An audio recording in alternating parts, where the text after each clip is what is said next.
Good afternoon and welcome. My name is Michael Wilkos. I'm Senior Vice President of Community Impact at United Way of Central Ohio.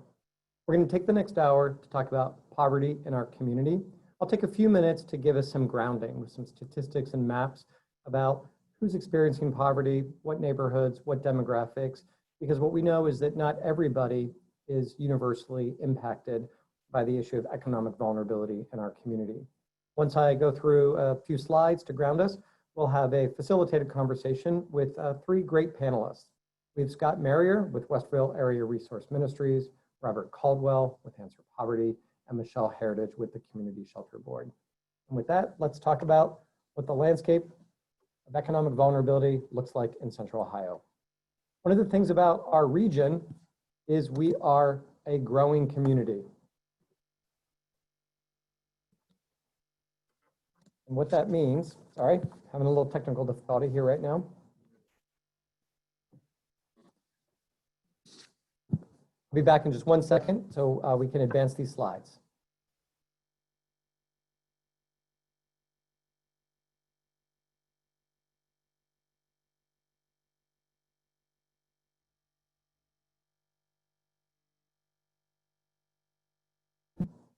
I am back. Sorry about that technical difficulty. The issue about Columbus is we are a growing market, and we see a lot of examples of growth in our community, such as these proposals for downtown Columbus, several of which are already under construction. We also see projects like this that are now under construction behind COSI as development in the South Peninsula picks up pace. We also see projects like this on West Broad Street and North 4th and High Street in the urban neighborhoods that surround downtown Columbus. And we also see massive projects happening along the Beltway and in suburban communities, the scale of which Columbus has not experienced previously. Office, residential, hotel, and other commercial uses all coming together for these massive mixed-use projects. But the reality is growth and prosperity are not the same. If you look at our city and our region, we are a more economically vulnerable community than before this most recent growth spurt. If you look at the year 2000 for the city of Columbus, 32% of the city of Columbus was earning at 200% of the federal poverty level. That's the eligibility to be served by a United Way funded program. Over the last 18 to 20 years, the city of Columbus has grown by 180,000 people. And now we're in a situation where 40% of the city of Columbus is eligible to be served by a United Way funded program, which means 70% of the net growth of our city have been people who are economically struggling. If you look at the homeless community, where Michelle is a national leader, we have 1,700 more people who've become homeless since the decade began. Those were the numbers prior to COVID, because Columbus is a growing community. This is one of those unintended consequences of our population growth. All things being equal, we'll have 150 more people that need to be served by the homeless system than the previous year, just because of the growth of the community. We also know that Columbus has a real housing shortage. In fact, we're building 5,000 less housing units every single year than what we need. Home prices are going up, rents are going up. If you look at 2015, it was costing $3,500 to rehouse a family once they lost their housing, went into the system, and became rehoused. There are more people being served. They are staying homeless for a longer period of time, and rents in Columbus have gone up significantly. And because the rental vacancy rate has fallen from 10% to under 4%, you also have landlords that are unwilling to take people who have evictions or some other type of barrier where landlords can pick and choose who they want to accept, where a few years ago, maybe they were more flexible on some of those guidelines.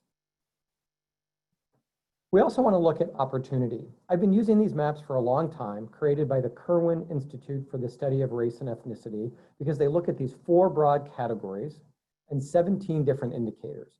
These indicators have data that we can collect on a regular basis, and we can map these indicators, and they really represent poverty. What the Ohio State University's KIRWAN Institute suggested when they created this tool is that where you live and where you're born are really contributing factors to your life success. And this is what that looks like for our community. The map on the left is Franklin County. The map on the right is urban Columbus. The darker the color, the greater the level of opportunity. Let's look at just the map on the right. You can see in the areas of yellow, Linden, the Near East Side, portions of Franklinton and the Hilltop, but look at that very crisp line of dark red that runs near downtown Columbus. That's Parsons Avenue. And then you can see Bexley a little bit to the right. Where you live matters. Place matters in ways that we are more fully understanding, and not all of us are experiencing Columbus equitably. But race also matters. Here's that same map, now layered with race. The map on the left is the Asian population, the map on the right is the white population. And each dot is sized according to the size of that racial group that lives in that area. If you look at the map on the right, one of the things you'll notice is that the vast majority of white residents of Franklin County live in moderate and high opportunity places, except for, say, portions of Franklinton and the Hilltop. When you compare these two maps, the Hispanic or Latino Latinx community on the left with the African American community on the right, you'll see a pretty dramatic difference. The Hispanic community has jumped by 137% in population since the year 2000, but much of the Latino community is living in moderate opportunity places. Further north in Northland, heading towards Westerville, or far east in Whitehall and out towards Hollywood Casino. But if you look at the map on the right, 70% of people of color in Franklin County are living in the lowest opportunity communities, which means children are often assigned to underperforming schools, people are living in communities disconnected from where job opportunity or even healthcare and food options exist for those residents. This chart really sums up the last decade. I'm going to walk you through this chart. If you go back to 2008, that yellow bar at 336,000 individuals, that's how many people were living in Franklin County at that 200% of the federal poverty level, eligible to be served by one of United Way's 80 partner nonprofits. We lost a lot of jobs in that last recession, and the number of people who struggled jumped from 336,000 to over 400,000. But then the job market improved, and you see those red dots which show the unemployment rate. And we've been at full employment for several years. But something changed in this recovery. And it's not unique to Franklin County. We've seen this across the country. Every recession and recovery in past decades has worked in the same way, where normally by the second year of a recovery, those yellow bars would stop to drop. They have not dropped this time, despite the low unemployment, despite a robust job market in Central Ohio, even prior to COVID.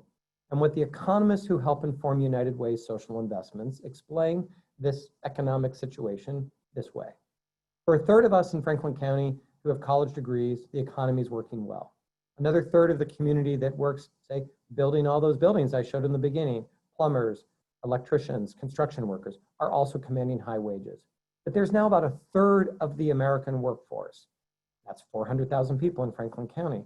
They work and they work full time, but they do not make enough income to meet their life expenses of rent, utilities, childcare, and other expenses. Think call centers, distribution centers, gig workers, contract workers, people who work part-time and part-year. They are working and they are struggling.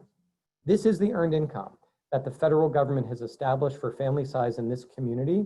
So look at a 3-person household. Think of a single adult with 2 school-age children who makes just over $22,000 a year. They're officially not below the federal poverty level.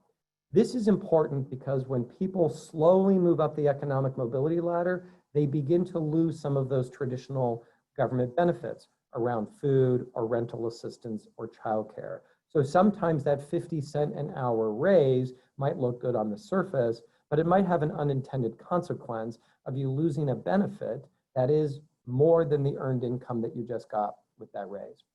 We have 200,000 people in Franklin County who live below the income that you see on this chart, another 200,000 residents who earn between this chart and twice this number. So again, if you are being served by a United Way funded program, that would be for a 3-person family about $44,000 a year or less. This is part of the story. The other part is the geography. I'll do this quickly. Look at the neighborhoods in dark blue and green. As I scroll through, you can see the percentage of people in Franklin County and the numbers of people below the federal poverty level. When we started this series of maps in 1970, Franklin County was 3 percentage points below the US average. And by the time we get here to 2018, Franklin County is actually 3 percentage points above the US average. And what researchers will suggest is those areas in dark green and dark blue where the poverty rate has hit 40% or higher, those are the neighborhoods that no longer function well. And when people can, they try to leave those communities. And quickly, there is a disproportionality with who is experiencing poverty in this community, where Hispanic and African American, people of color, are generally experiencing poverty at 3 times the rate of white individuals in Franklin County. And while there is a national disparity around poverty in the United States, it is more pronounced in Franklin County than the rest of the country. We also have concerns around poverty by employment. If you look at part-time or part-year relative to those that didn't have any income or work in a year, that is very similar. But look at the full-time year-round. If you can get a job on January 1st and keep that job for a full year, you might not be having enough income that meets all your needs, but you are on your way to economic self-sufficiency. And we know what prevents people from getting and keeping a full-time job. It is not one thing, it's transportation, it's childcare, it's chronic disease management, and it's housing instability. And last, when we also have a disproportionality with who's experiencing poverty by age. This is a particular concern for United Way because what we know is by age 5, a child growing up in poverty is already 1.5 years behind their middle-class counterparts in their academic achievement. And with nearly 1/4 of all children in Franklin County living in poverty, this is a concern because we are not building a pipeline of our youngest residents who can be successful in their academic learning through K through 12 and then be prepared for the workforce. With that, we're now going to turn it over and let me introduce you to our 3 panelists. I will do this in order and let the 3 of you self-introduce, talk about what your organization does and what motivated you to do this work. We'll start with Robert Caldwell with Answer Poverty, move to Michelle Heritage with Community Shelter Board, and then Scott Marrier. As you're listening to our panelists, please think about questions you might have about poverty, about our panelists and the work they do. We will allow you to unmute and answer those questions, but also use the chat function. Robert, take it away. Well, thank you, Michael, and welcome to you all. I really appreciate the opportunity to spend some time with you this afternoon. Answer Poverty has evolved over the years from doing a lot of direct service work in the community, particularly around employment and in the sort of rubric of community development is how we got started. But my vision for Answer Poverty almost from the beginning was to create a context where the 30+ years of community development and poverty work, the learning that I had amassed from that investment of time, I could turn into practitioner training.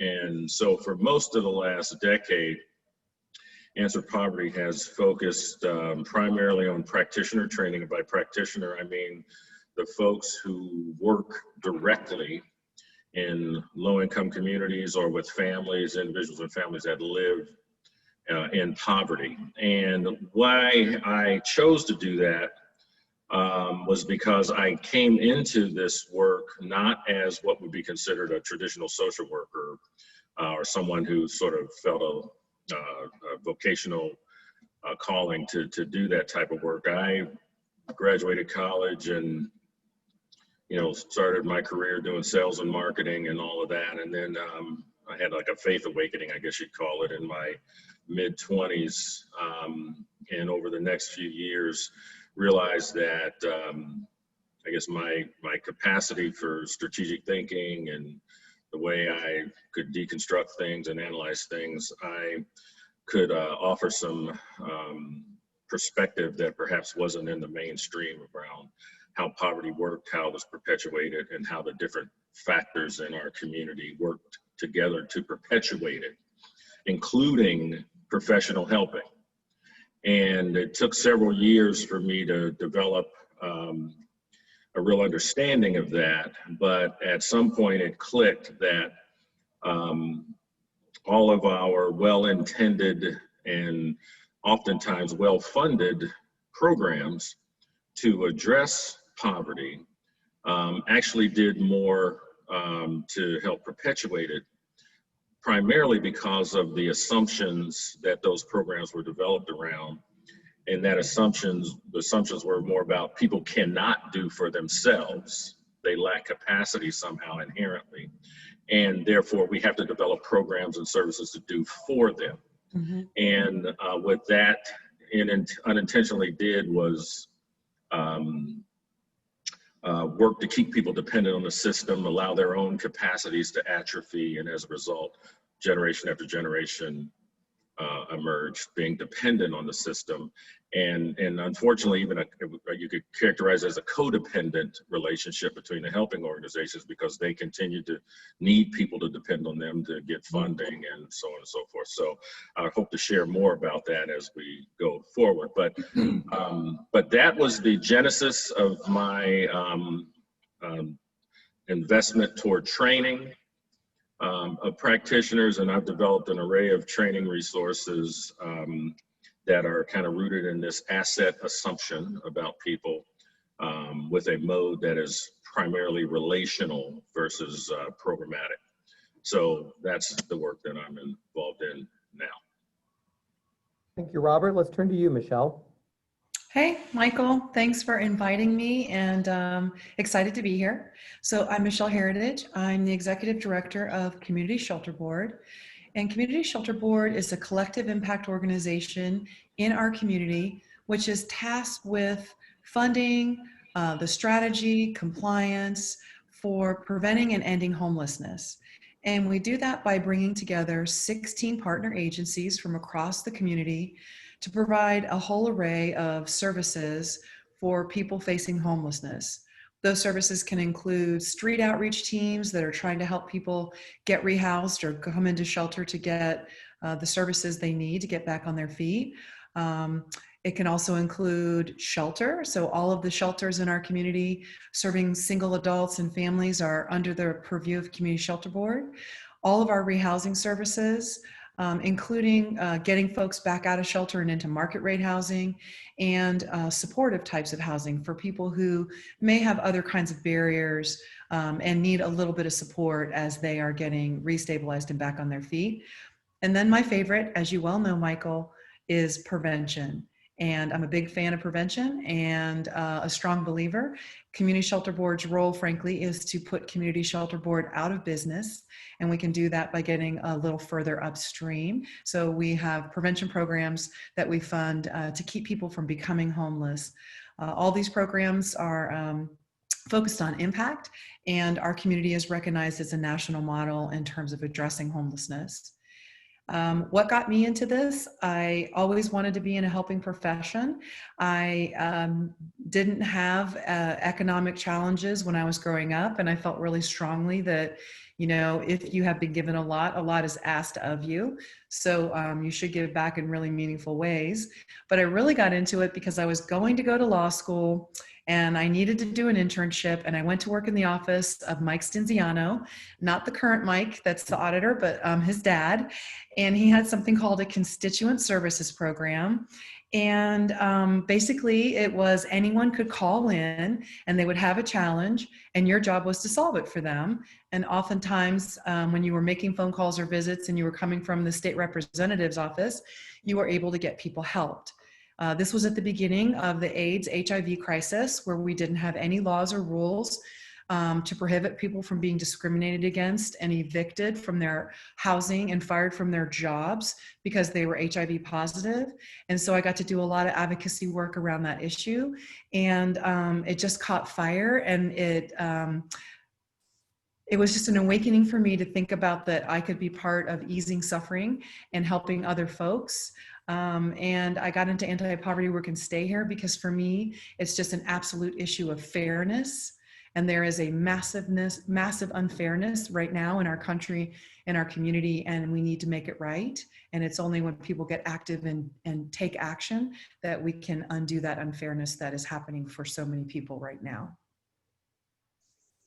Thank you, Michelle. I think that it's interesting, in all the years I've known you, I didn't know the story about you working for the first Mike Stenziana, so thank you for sharing that. I also think that a lot of people, when they just hear the word poverty, they think of people who are homeless, right? That's the stereotype that many of us have about those that are struggling. But now as I turn to Scott, you know, a lot of people, they think of Westerville, they don't think about poverty in the suburbs, and they don't think about those who struggle. We think about folks, and Michelle, at some point, hopefully you'll talk about people who panhandle are not always homeless, and all homeless people don't panhandle. I mean, I hear you answer that question when you're out doing the road show time and time again. But Scott, I remember when you first, I think first started Westville Area Resource Ministry, and I remember you in a small rented space.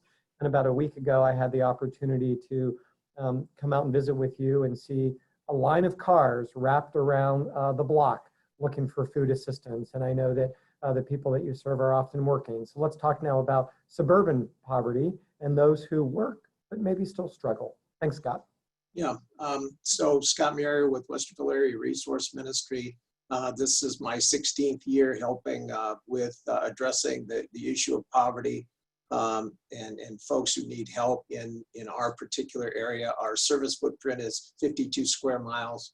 It takes up the entire Westerville School District, which is the 12th largest school district in the state with over 15,000 kids. Most people don't recognize that in Westerville, a suburb like Westerville, which is really identified through census data as upper middle class, we always address the issue, are there really poor people or people living in poverty that live in Westerville? And the answer is yes. 36% of the children that attend our city schools, so about 5,400 of them participate regularly in free and reduced lunch type programs. If we project that onto our community household numbers, that represents almost 13,000 households that we would clarify that are at risk using services that an agency like ours provides. This is WARM's 48th year in serving in some capacity within Westerville. Our programming really prongs at two focuses. One is the distribution of nutritional food to low-income people, the whole issue of hunger alleviation and relieving the need for hunger. And so we major in food distribution to low-income folks. And we also have, for the last 15, 16 years, have had a workforce development or a jobs assistance program. The idea is to provide people with a hand up versus a handout and help break the cycle of poverty. And truly, if you're going to help somebody permanently break that cycle of poverty, employment is a key aspect of that, so they can not only earn a wage, but the whole emphasis on workforce development is that they can earn a living wage. And as Michelle says, our goal is to not exist, is to work ourselves out of business so that people wouldn't have to come for assistance. We've also majored in collaboration so that we don't try to be the Walmart of social services to everybody in our community, but we partner with other agencies who are experts in those particular areas. So whether it's housing or whether it is clothing or whether it is furniture or whether it is crisis counseling, we've developed an extensive network to be able to refer clients to resources that are readily available. And we vet those resources so that we know that the people that we send there, who we call our clients or our neighbors, are going to be treated with the same type of quality, love, respect, and dignity that we treat them at. So it's really part of a collaborative service through networking throughout our community. And you know, you asked the question, why do this work? Well, I think everybody who is involved in this would probably say at some point it's a calling. But the critical nature of the work is essential. It's important to do, and it's well worth doing. And so my background was in business and industry, and then in the faith-based realm in pastoring a church, and I wound up at WARM as with a 3-year plan as my youngest daughter was trying to transition and was going to finish high school. And I had a lot of network relationships in Westerville that they asked me to try to advance this organization. And so I came on the 3-year plan, and that was 16 years ago. So it's part of a passion. I think it gets in your blood. And it's just the significance of being able to do something that helps not only individuals in our community, but the betterment of the community overall. WARM serves as the point of the spear in eradicating poverty in our community. But as everybody can attest to, you can't do that alone. It takes collaboration, it takes partnership, And so we've been able to build a tremendous coalition in our community to be able to work collectively together to alleviate the effects of poverty. Thank you, Scott. Please be thinking about the questions that you would like to propose to any one of us. I want to move to COVID. There was no shortage of work for any of the three of you prior to COVID. And what we know now is that COVID has disproportionately impacted communities of color and low-wage workers. We see folks who, one of the things I was motivated, Scott, when we were visiting at your facility a week ago, was the number of volunteers that you use every day. And Michelle, the number of volunteers that come out every single day and were putting themselves at risk during the height of COVID in vulnerable situations. But for each, and Robert, you've eloquently talked about structural and historical racism and how poverty has really held back communities of color.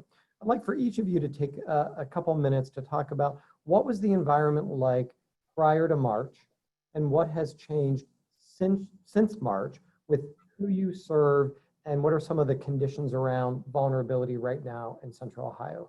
And we can look to any one of the three of you to start.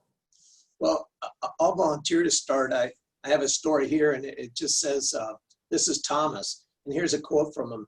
The coronavirus has been financially devastating, forced my business to close. I reached out for some type of assistance, and Warren provided me with putting food on my table, guided me to assistance with utility bills, and referred me to legal services.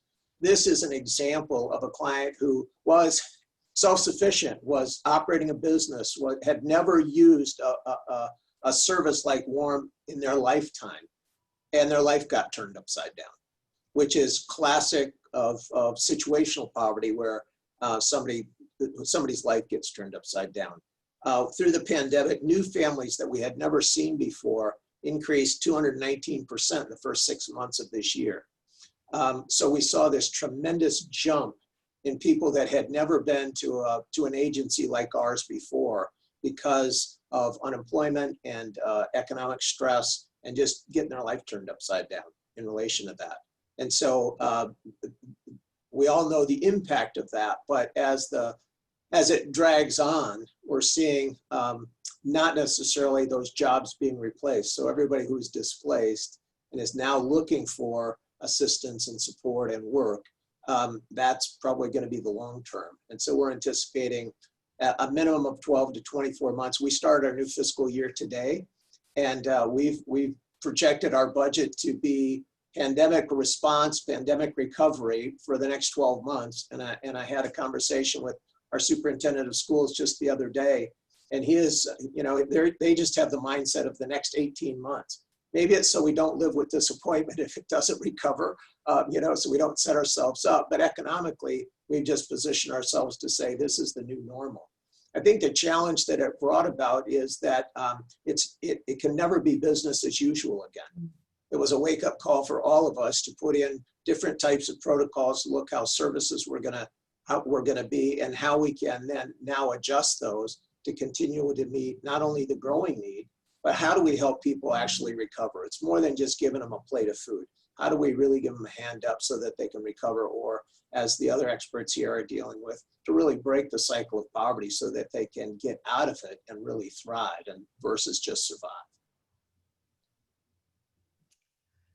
Michael, I'll tell you a little bit about kind of what happened for us. As you described in some of the slides that you used, there was already a significant challenge in terms of folks experiencing homelessness that has to do with not enough affordable housing being available, the housing market beginning to tighten significantly, people being both priced out of apartments and rentals and also screened out.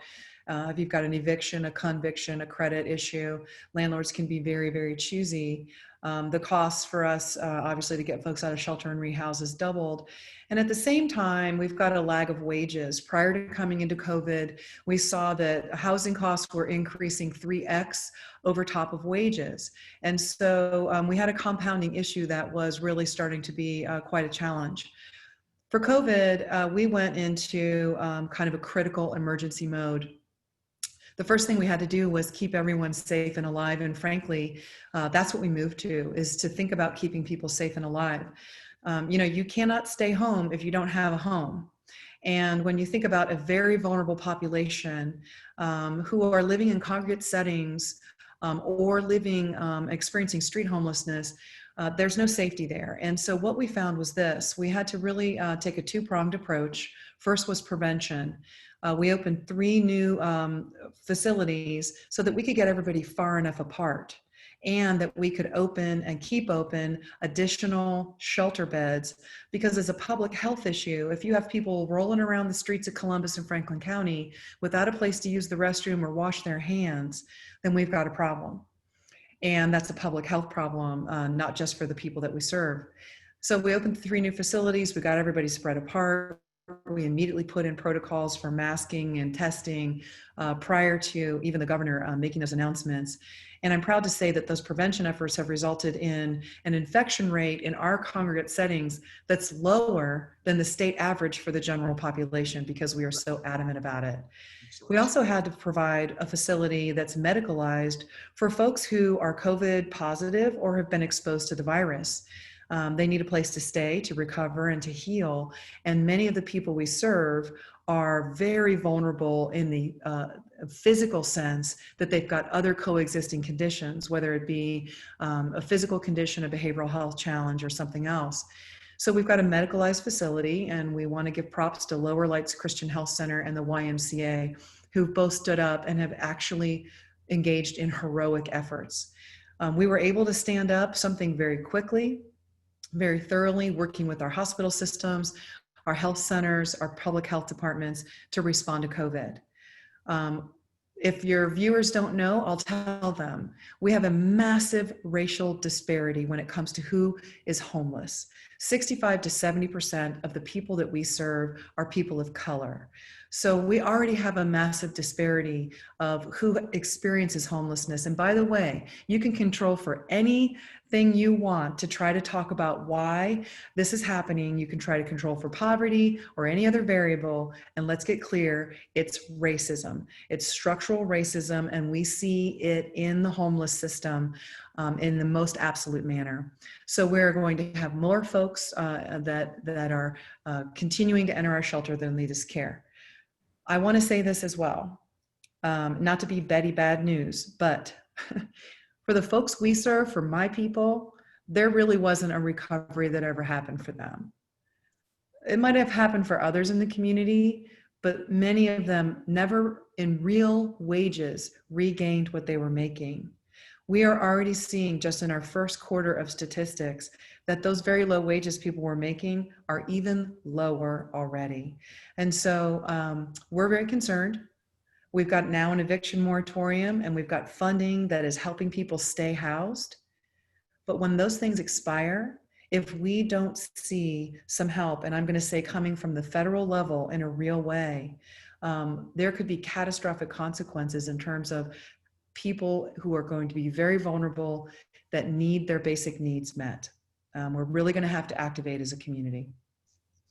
Thank you, Michelle. Before I move over to Robert for his take on pre and post COVID, I gave some numbers about 200,000 people in Franklin County in poverty, another 200,000 that we consider to be, the working poor. They are earning above the federal poverty wage, but still at that 200%.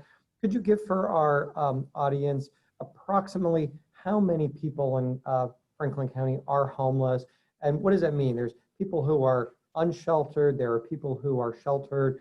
You run lots of services. Give us a few numbers that put this into perspective for us. Sure. So last year, 15,000 people in our community experienced homelessness over the course of the year. On any one night inside of our shelters, we might have anywhere between 2,000 and 2,200 people. Of that, almost 3,000 of those people are children. And the children that we tend to see who experience homelessness are very young. Often, most of the time, they're below the age of 7 and struggling. And so it's a lot of times people have this very jaded view of who becomes homeless. And what we need to know is that it often are children and families that are experiencing this crisis. And so we're starting to see that tick up just a little bit in terms of homelessness. And then at any one time on the street, especially during the summer months, there's anywhere between 500 and 600 people that are experiencing street homelessness in our community every single night. Thank you, Michelle. Robert, I'll turn to you now. You know, Michelle talks about racism. You eloquently talk about the 400 years of racial injustice in our community when you do your trainings to give people a perspective. We clearly have a lot of a renewed attention into this topic. You have been talking about structural and historical racism for a very long time. What has changed, do you believe, in communities of color, both pre and post-COVID? Robert, if you've not seen one of the recent questions here that have come up from a viewer about healthy food options, as a resident of the Linden community yourself, you might want to touch on food access and healthy food options from your perspective.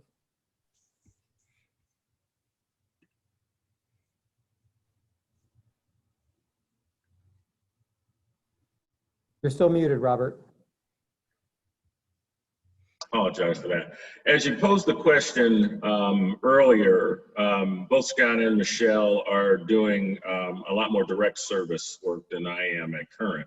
My work is actually with the practitioners, the folks who are actually doing direct service work now. And one of the things I wanted to highlight is that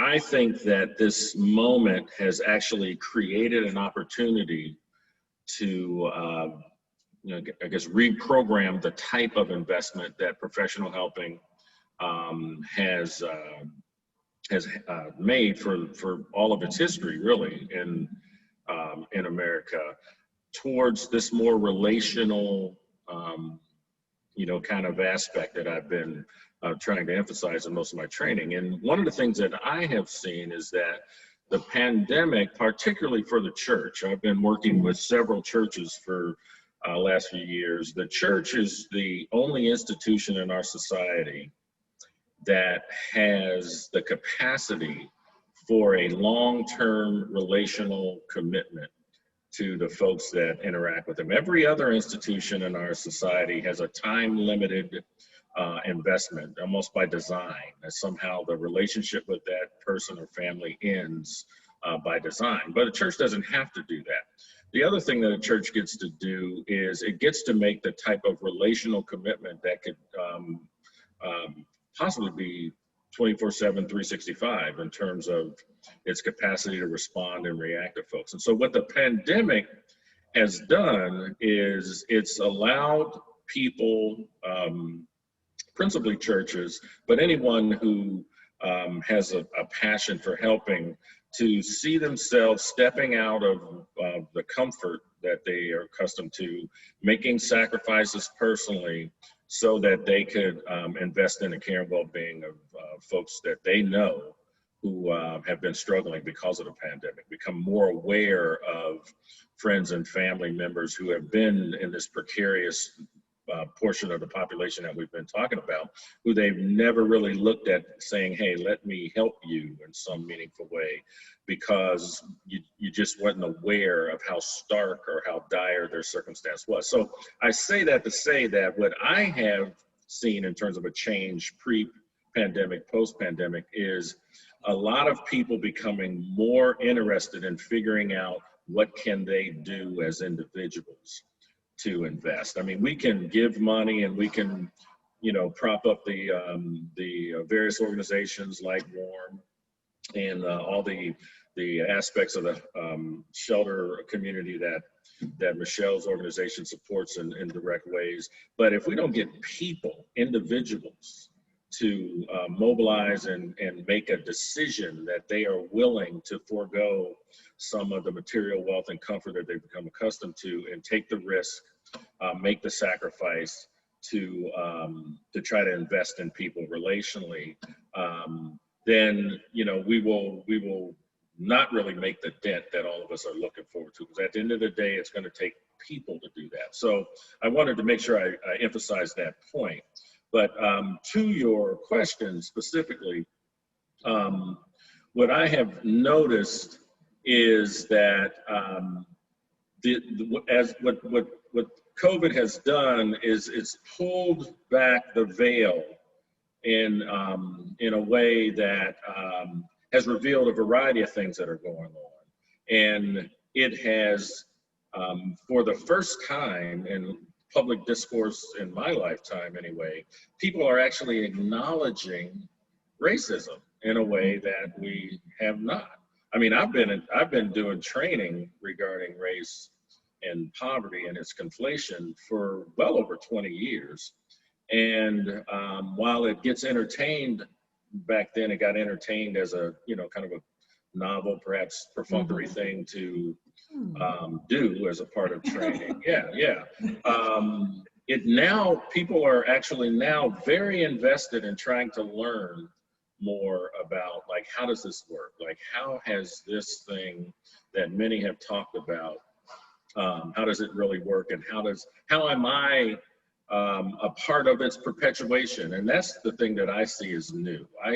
People who before might give some anecdotal nod to the reality of racism on some level, have awakened to the idea that they may be part of the problem, part of actually perpetuating things. And I'd love to take another couple of minutes here to really speak to this notion of structural racism, because that's the thing that I think escapes people the most. Like, people don't really understand what folks mean by that. And the way I want to introduce the core point of it is, I'm sure many of the folks on the call have been to Europe, been to somewhere in Europe where they drive on the wrong side of the street and all the steering wheels are on the wrong side of the car. I mean, how many of you have actually experienced that personally?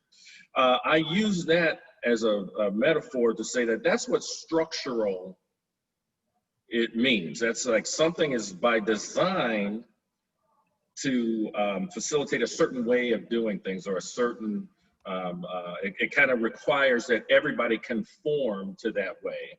So so it's designed, and it sort of accommodates that, and then everybody who participates just kind of does that. So everybody drives on that side of the street. If you buy a car in Europe, you're going to drive by a car with a steering wheel on the other side of the car. And if you're going to drive a car like that, you're going to have to learn how to drive and do all that.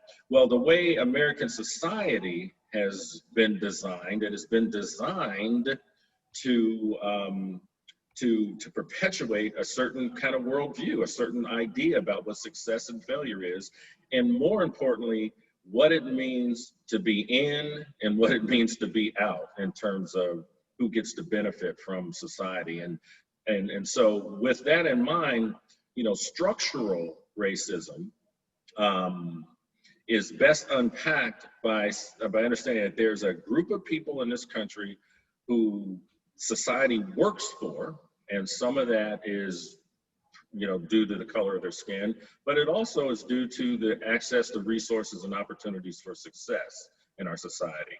And what we've been talking about, those folks who are marginalized, those people tend to be born without that kind of access to the resources for an opportunity and resources for success. And the systems, education, economic, and others, contribute to keeping those people disenfranchised, keeping those people from that access. And never before have I experienced a time when more and more people are becoming more and more interested in understanding that, and more interested in seeing what can we do then to address this systemic stuff. What policies need to be changed, what programs need to be redesigned in order for that to happen. So that's my pre-post COVID, well, we're not correct post-COVID, but since COVID has started. Thank you, Robert. I want to shift now to housing. We had Kim Bartley ask a question about, keep seeing a lot of information about housing and housing costs. Just about a week ago, the Mid-Ohio Regional Planning Commission released the findings of a 1.5-year long project around the regional housing strategy. I encourage all of you to take a look at that. But we're going to unpack the word affordable. This might be with you, Michelle, which would be affordable that actually comes with a subsidy. But I do want to give a little bit of context. The housing production pipeline is a social justice issue, even if it is not about housing that comes with a subsidy for someone who is dealing with some kind of barrier. And so one of the two things in particular that report identified, one would be every single community in Central Ohio has very different standards around lot sizes and setbacks and around other details that builders and developers have to spend a lot of time navigating, and time, of course, is money. But it also came down to density. And so in our communities, whether it's an urban Columbus City neighborhood like mine, where people are fighting density, the most dense zip code in the entire state of Ohio, and people are fighting density. We are fighting density in suburban areas and certainly in rural areas. When we fight things like density, that is lowering the supply of available units to everybody. But there has also been the lack of actual housing that comes with a subsidy. What are some of your takes on that, Michelle, and how that plays into the situation of just not having enough options for people who struggle?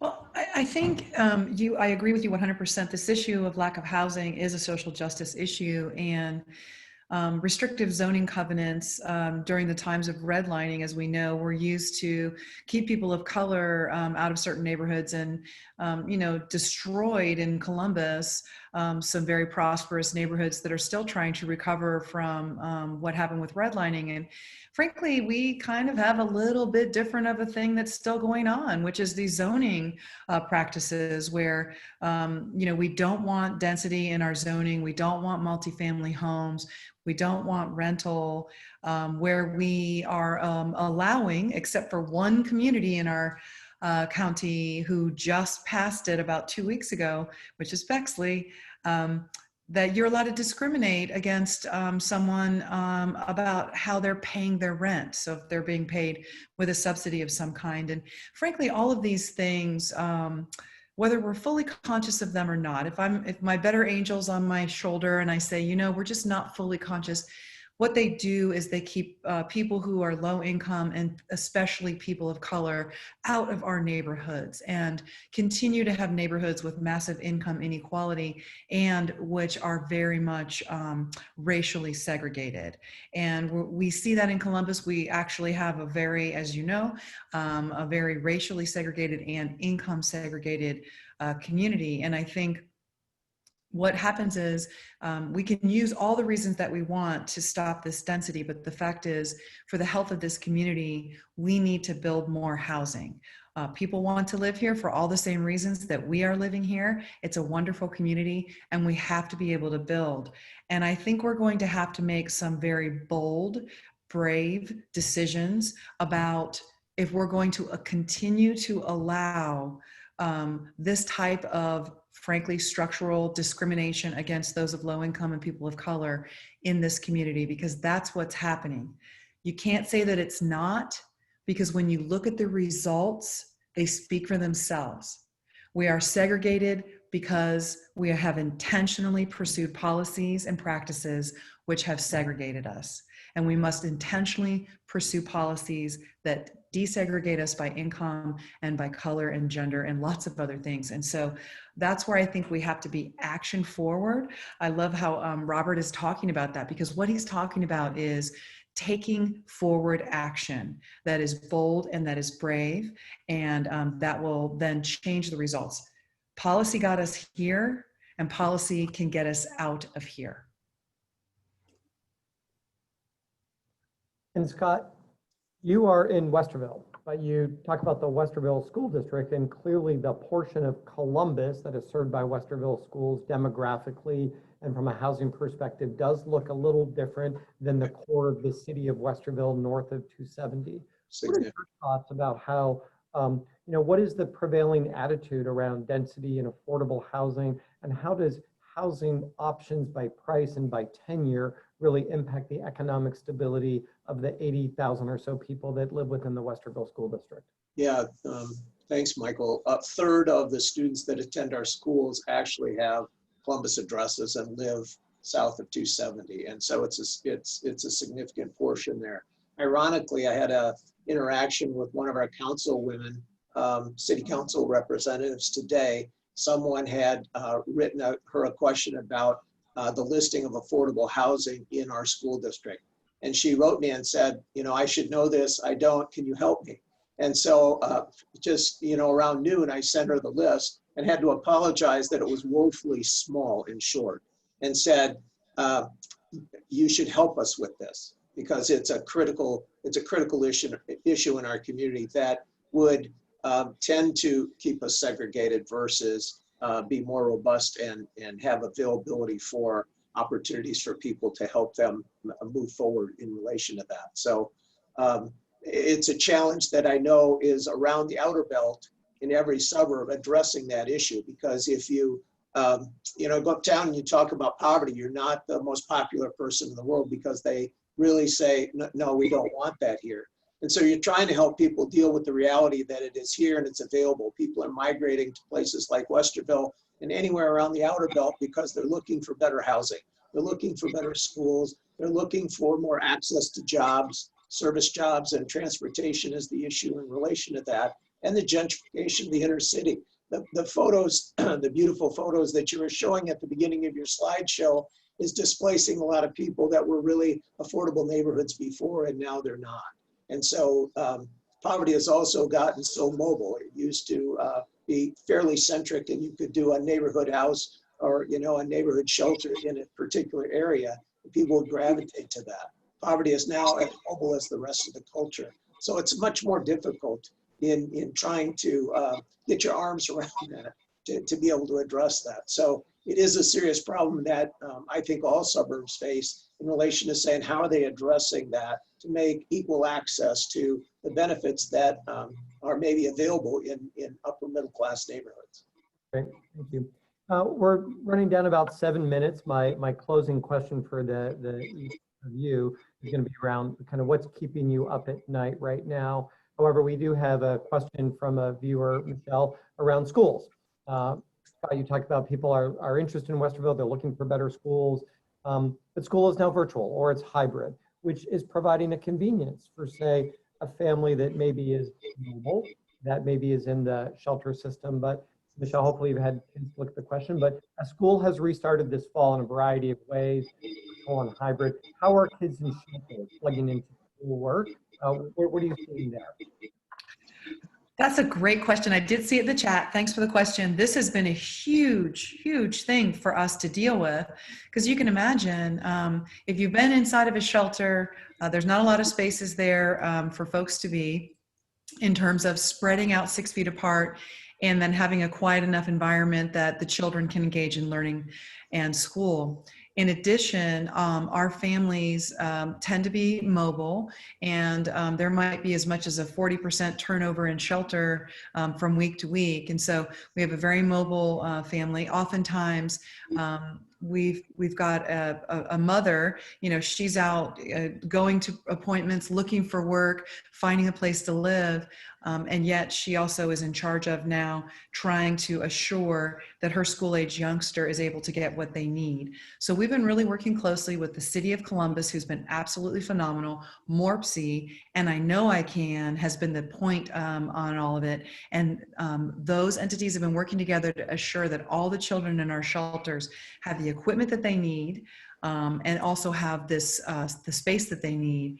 And then we had to do a bunch of changes to the shelters to make sure that there was Wi-Fi capacity, so that we could even get the number of learners on the machines during the day while they're learning.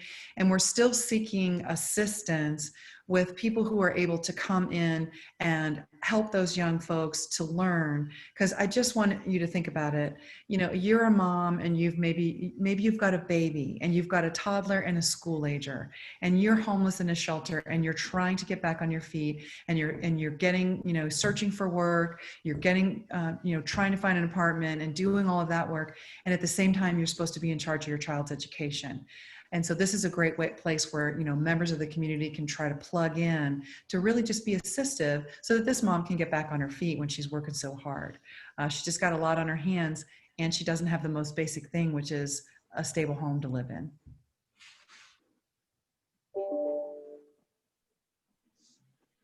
Thank you, Michelle. So let's talk about what keeps you up at night. Robert, there's 75,000 people in Central Ohio that work in the nonprofit sector. You've got a lot of training ahead of you. But there is a new racial equity partnership that has a goal of wanting to train 5,000 people in understanding implicit bias and structural racism in order for people to be more effective in their role in direct service. But what keeps you up when you think about the nonprofit sector and its ability to be empowering in this space? Yeah, I referenced it, my earliest comments. I think we have to, and this I'm not sure how people will receive this, not intended to be pejorative per se, but it may come at you a little sideways. We have programs and services which are rooted in sort of quantifiable outcomes, things that can be measured in terms of data, so that funding people who fund things can feel like progress is being made. And I'm looking for a more qualitative outcome measurement framework and that's going to take a different type of investment from our nonprofit helping community. And it's simply stated as it has to become a real relational commitment, one to personal self-sacrifice, a decision to forego what you might feel entitled to in terms of material wealth and comfort and all the ways that American society kind of trains us or socializes us to consider successful, and decide that you're going to personally take it upon yourself to make sure that your neighbor who is suffering, struggling, is going to survive, and perhaps work with them to escape poverty. So this is a relationship paradigm that's difficult to quantify with, we served X number of people in our program, because it takes so long to oftentimes see the work, and the type of long-term relational investment that's needed is not something that's easy to program. It's not easy to convince people to value, but if we can figure out ways to just fund more relationship based programs without looking for quantitative success measures that lead to us, sort of cutting corners or, trying to just say, hey, we did so much stuff that we helped so many people, but then people's lives still aren't changed and people really aren't liberated from this cycle of poverty. So what keeps me up at night is trying to figure out, how do I train for that? How do I influence the myriad of funding apparatuses and people? And more importantly, how do I convince people to make a decision to invest personally and relationally in trying to deal with these issues? And Michelle and Scott, in under a minute, what's keeping you up? Saturday's Columbus Dispatch, 1 in 10 households suffering from the effects of hunger, and it's growing. So there's not enough resources, as Robert has said, as the end, in the end game. How do we start to, and Michelle referred to this earlier, how do we go upstream and keep them from falling into the river instead of trying to catch them at the bottom of it? What's happening today with early childhood development and those kids not being addressed, they become our future clients, and that is growing disproportionately. And so there's no way to keep up. That's what keeps me up at night. I think what keeps me up at night and the most immediate challenge is that Columbia University about 6 weeks ago issued a study that showed they're predicting a 45% increase in homelessness across the country. Columbus and Franklin County will not be immune to this. So we're going to need to double down in the biggest way possible on preventing homelessness, keeping people stably housed, helping people to stay caught up on their rent. And this is the time truly to make sure that we double down on prevention. I also want to make sure that we do not begin to get lazy or distracted from these issues of structural racism, because unless we solve that, we are never going to solve homelessness in this community and many other challenges and ills. And so I just hope the energy continues to build around the movement that is beginning to happen, and that we all don't become kind of distracted and complacent again. Well, Michelle, Scott, Robert, and the 75 people who joined us today, thank you so much for your servant leadership, as Lisa Cordes put in the chat, and all that you do to help those who struggle in Columbus. We'll be thinking about you and encouraging all three of you with much success. Thank you for all. so much support. Thank you for your support in every way. We appreciate it. Thank you all. Thank you. Appreciate it. Yep. Bye.